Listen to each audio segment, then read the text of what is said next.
ఏండోయ్ ఎలా ఉన్నారు? బ్రహ్మాండంగా ఉండుంటారు. మీకోసం మంచి పెళ్లి కవరట్టుకొచ్చాను. ఓసారి మీ చెవిలా పడిద్దరు. మన కాకినాడ తూరంగి వాస్తవ్యులు మహారాజశ్రీ సవరపు వివిఎస్ఎన్ఏ రావు గారు శ్రీమతి పద్మావతి దంపతులు ఉన్నారు కదండి.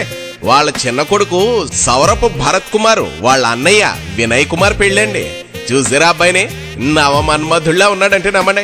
అందులోనూ పెళ్ళి అనేసరికి తెగ సిగ్గుపడిపోతున్నాడంటే నమ్మండి. మరి పెళ్ళంటే మాత్రం సిగ్గు ఉంటదండి. ఇక మాటలో పడిపోయే అమ్మాయి ఎవరో చెప్పలేదు కదా. కాకినాడ గోడారిగుంట డైరీ ఫారం వాస్తవ్యులు శ్రీ ఏడిది శ్రీనివాస్ శ్రీమతి సూర్యకుమారి దంపతుల చిన్నమ్మాయి మనీషాతో పెళ్ళండి. ఆ అమ్మాయిని చూసారా? కోందరపు బొమ్మలా ఉంటుందంటే నమ్మండి.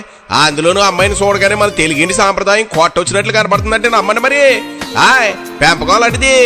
ఏది ఏమైనా జంటను చూడాలి కానీ శీలగా గోరింకల్లా ఉన్నారంటే నమ్మండి.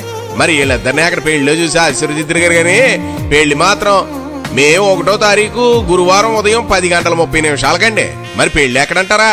తూరంగి డిఆర్కే బంక్ ఎదురుగా ఎన్సీవీ ఫంక్షన్ హాల్ లేదు అందులో అనమాట. మరి భోజనాలు కూడా గురువారం మధ్యాహ్నం 12 గంటల నుండి కళ్యాణ వేదిక దగ్గరేనండి. నావకాయ పిండి వంటలు 4 కూరలతో ప్రేమాప్యాయతలతో భోజనాలు వడ్డించేస్తారు. మరి మర్చిపోకండి. ఇక ఎన్ని పనులున్నా పక్కనే టేసి పిల్ల జల్లం తీసుకుని తప్పకుండా రావాలండి. లేదంటే మనకు మాట వచ్చేస్తుందండి. ఉంటానండి. మరి ఇంకా చాలా పెళ్లి పనులు మిగిలిపోయండి. మరి మీరు రాకపోతే మాత్రం బెంగెట్టేసుకుంటామండి. మరి అందుకనే బేగా వచ్చాడు. మరి ఇక మీ రాకను ప్రేమతో ఆకాంక్షించే తమ్ముడు సవరపు భరత్ కుమార్.